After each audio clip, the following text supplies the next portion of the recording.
د افغانستان د اسلامي جمهوریت جمهور رئیس حامد کرزي دغه څرګندونې نن د هلمند ولایت ته د خپل سفر په لړ کې د لښکرګاه په ښار کې د خلکو یوې پراخې غونډې ته وکړې. حامد کرزي پاکستاني چارواکو ته په خطاب کې وویل: غریب وطن یو، خوار وطن یو، اما استقلال لرو د عمل. داسې مستقل چې افغانستان دی په دنیا کې یې ساری نشته. په دغه خواریو، په دغه مجبورتو چې موږ یې لرو، په دغه خواریو، په دغه مجبورتو چې موږ چین نه یو چې د دنیا دوهم اقتصاد دی، موږ هند نه یو چې د دنیا لسم اقتصاد دی، موږ جاپان نه یو چې د دنیا دریم اقتصاد دی. موږ خوار غریب دردېدلی افغانستان یو، خو د هغه درد او مجبوریت سره مستقل افغانستان یو. زما وینا همسایګانو ته خصوصا پاکستان ته نن دا ده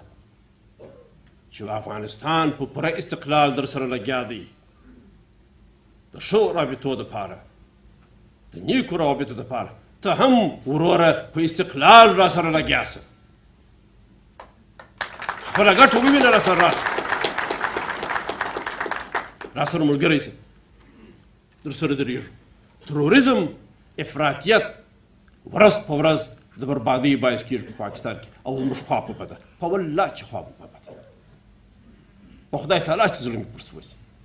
هر بچی چې په پاکستان کې خوښ شي دغسې په خوا په بده ده لکه په افغانستان کې خوښ شي. انسانان د انسانیت، د بشر دوستۍ،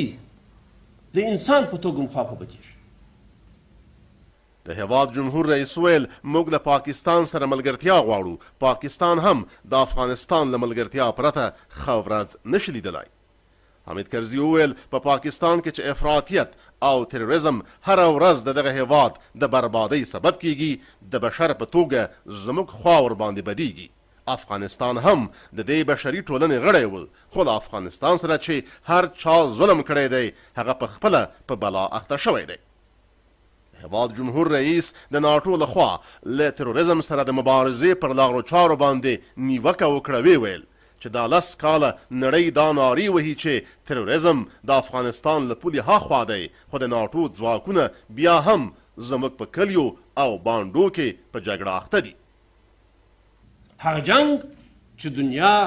ناټو او امریکې د ملل متحد د شورای امنیت په امر یا په اجازه یا په غوښتنه شروع کړي، هغه جنگ یې سم ځای ونه کړي. هغه جنگ هلته چې اډې وې، هلته چې پالنه وه، هلته چې روزنه وه، هلته چې تمویلګاه وه، د تروریزم هلته ولاړ نه وي. دا جنگ یې ناحقه زموږ په کلیو وطنو کې وکړي. او بیا دنیا دا 10 کاله نارې وهي چې تروریزم د سرحد په هاخوا کې دی، چې زالګۍ یې هاخوا ته ده، چې تربیت یې هاخوا ته دی، او اخته دی په افغانستان کې هاخوا ته ور واوړه. دلته جنگ نشته د تروریزم، دلته افغانان ځورېږي. که دا د تروریزم په خلاف جنگ دی نو زما په خاوره کې نه دی. د افغانستان جمهور رئیس بهرنیو هېوادونو ته د طالبانو د مشرانو سفرونو ته د اشارې په ترڅ کې وویل: د طالبانو مشران چې په کوټ پاکستان کې دي، هغوی هره ورځ د دنیا مختلفو پایتختو ته سفر کوي په خاصو تیارو کې. موږ په خبر یو، او هلته د خارجیانو سره خبرې کوي. 2 میاشتې دمخه په فرانسه کې ناست و، هم د خارجیانو سره هم د افغانستان د ځینې سیاسیونو سره. که نه و ناست په پاریس کې، هلته ناست چې د افغانستان د سیاسیونو سره په پاریس کې خبرې کوي، دلته بیا په خوست کې بچی د افغانستان وژني. دا عجبه ده. هلته په پاریس کې د فرانسې د حکومت سره ناست یې، چای و کافي ورسره څښې د دوی په قصرو کې، دلته بیا په کابل کې کونډه وژني او زور امریکې ته ښکاره کوي. په پاریس کې چاکلیټ ورسره خورې، په کابل کې کونډه وژني. نو واضح خبره ده چې خدمت د بل چا دی، کار و پردو ته دی. چې افغانستان د ډار ځای وي او د افغانستان د خلکو ذهنیتونه اسیر وي، محروم وي او په ډار کې وي، او لاس یې د احتیاج دنیا ته ورسکړی چې زه خو محتاج یم همیشه را سره اوسېږم. نه، حامد کرزي یو ځل بیا په خپله دې خبره باندې چې طالبان امریکا ته خدمت کوي ټینګار وکړ ویې ویل طالبه تا په خوست کې د مکتب ځوانان شهیدان کړه او په کابل کې دې کونډه شهیده کړه او ورسره دې بیچاره در بدره اولاد مزدورکار د دې وطن شهید کړي اعلان چې دا وکړي چې دا مې امریکې ته خپل زور ښکاره کړي واه شابوش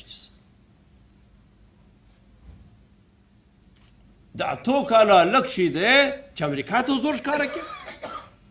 د افغانستان مسلمان بچی د اتو کاله وژني چې امریکا ته زور ښکاره کړي د افغانستان کونډه وژني پر لارې په پښو روانه غریبه چپلکې په پښو پوړنۍ څیرې څیرې در بدره د کلو کلو درجېدلې زورېدلې میړه شهید دا په بم شهیده کې چې امریکې ته زور ښکاره کړي نه